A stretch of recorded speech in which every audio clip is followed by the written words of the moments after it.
साथियों, इस देश के अंदर डंका बजाया गया कि आजादी की पहली लड़ाई 1857 में शुरू हुई, लेकिन मैं आपको बताना चाहता हूं साथियों, हमारे पुरखों ने 1857 में नहीं 1855 में इस देश की आजादी का बिगुल बजाया था।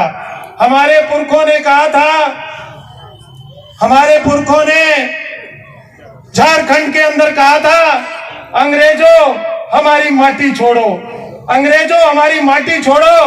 उनके बारे में कोई भी इतिहास नहीं लिखता है। हमारे महापुरुषों का इतिहास हमेशा छुपा दिया जाता है। इसलिए साथियों, मैं आपको बताना चाहता हूं कि महात्मा ज्योतिबा फुले 1848 में महात्मा ज्योतिबा फुले ने जो हमारे लोगों के लिए स्कूल खोले, क्योंकि मुझे महाराष्ट्र में भी नौकरी करने का मौका मिला है। मैं नासिक में मैंने 3 साल तक जॉब की है। मैं डिप्टी जनरल मैनेजर की पोस्ट से रिटायर हुआ हूं। नासिक में मुझे, महाराष्ट्र में भी मुझे जाने का मौका मिला है। इसलिए महात्मा ज्योतिबा फुले ने एक बात कही थी, हमारे महापुरुषों ने एक बात कही थी, tell the slave he is slave. गुलाम को गुलामी का एहसास करा दो, वो गुलामी की जंजीरें तोड़ देगा। इसलिए साथियों, हमारे महापुरुषों का कोई नाम नहीं लेता। लोग कहते हैं खूब लड़ी मर्दानी जो झांसी की रानी थी, लेकिन आपको झलकारी बाई के बारे में कोई नहीं बताता होगा। मेरा मानना ऐसा है कि मैं कहता हूं कि खूब लड़ी मर्दानी जो झांसी की झलकारी बाई थी, ऐसी झलकारी बाई जिसने अपनी सेना में अपनी झांसी की रानी की जान बचाई थी। इसी तरह आपने राणा पुंजा का नाम सुना होगा, जो एंटी-डीएनटी योद्धा था, आपने नहीं सुना होगा। राणा पुंजा का नाम आप लोगों ने नहीं सुना होगा। मैं आपको बताना चाहता हूं, ये हमारे महापुरुषों का इतिहास है। जब महाराणा प्रताप को मुगलों ने घेर लिया था, तो राणा पुंजा ने महाराणा प्रताप की जान बचाई थी। इसलिए महाराणा प्रताप की माताजी ने राणा, जो हमारा आदिवासी नेता था, उसका नाम राणा पुंजा की उसको उपाधि दी थी। ये आपके सामने दिल्ली में लगी हुई 30 में 7 में 30 हजारी कोर्ट है। हमारे बुद्धिजीवी साथी बैठे हैं।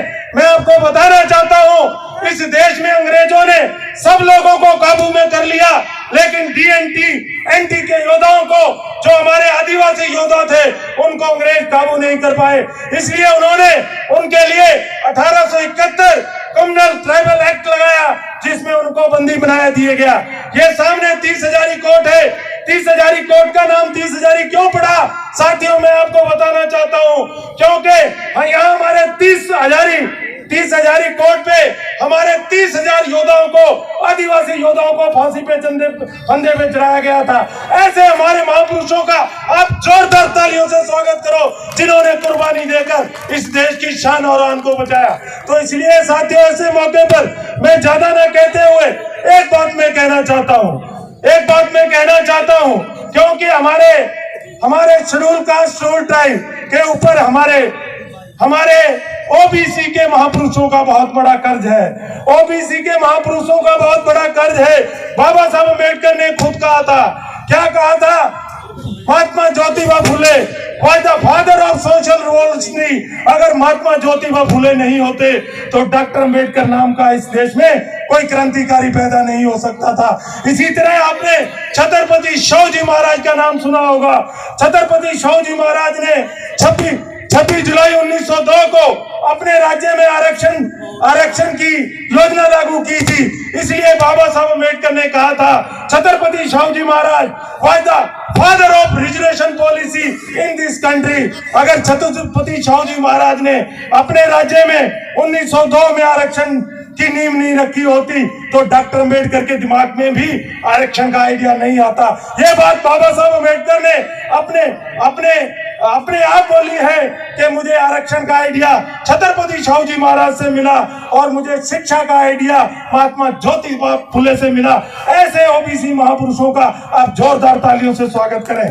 तो इसलिए साथियों, ऐसे मौके पर मैं ज्यादा न कहते हुए 1 मिनट में अपनी बात समाप्त करूंगा।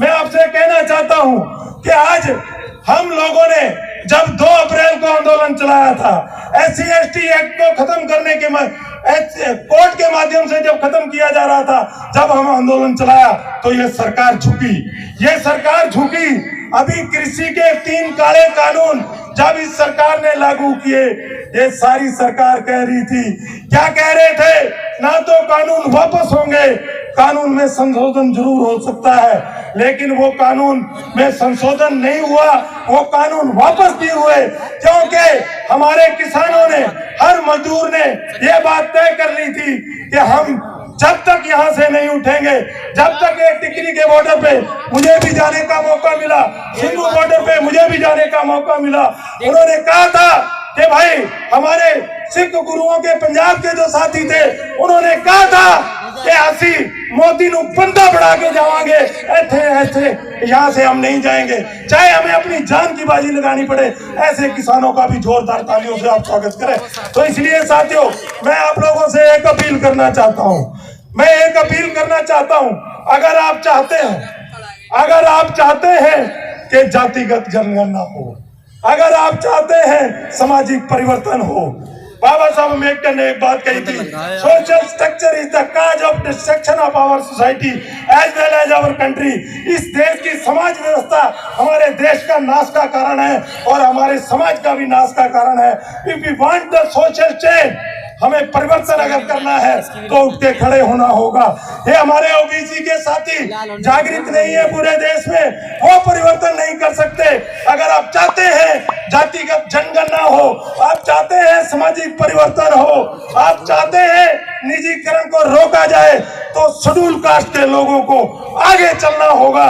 ओबीसी के लोग तभी आपके पीछे चलेंगे, हमें कामयाबी जरूर मिलेगी, क्योंकि ये हमारे अधिकार राजनीतिक तरीके से छीने जा रहे हैं और राजनीति की इसका सॉल्यूशन है, राजनीति इसका सॉल्यूशन है। बाबा साहब अम्बेडकर ने एक बात कही थी, political power is the master key with which each and every lock can be open. राजनीतिक शक्ति एक ऐसी मास्टर चाबी है जो सारी समस्याओं के ताले खोल सकती है। हम राजनीति से ही परिवर्तन ला सकते हैं। राजनीति, हमारा जो वोट का अधिकार जो हमें मिला है, बाबा साहब अम्बेडकर ने एक बात कही थी, मेरा मानना ऐसा है, बाबा साहब अम्बेडकर ने कहा था 100 साल कुत्ते की जिंदगी जीने से, 100 साल कुत्ते की जिंदगी जीने से एक दिन मान सम्मान की जिंदगी जीना बहुत ही अच्छा होता है। इसलिए उन्होंने हमें वोट का अधिकार दिलाया। उन्होंने कहा आप वोट के अधिकार से अपने देश की, अपने समाज की तकदीर को बदल सकते हैं। इसी के साथ मैं अपनी बात समाप्त करते हुए आपसे विदा लेता हूँ। जय भीम, जय भारत।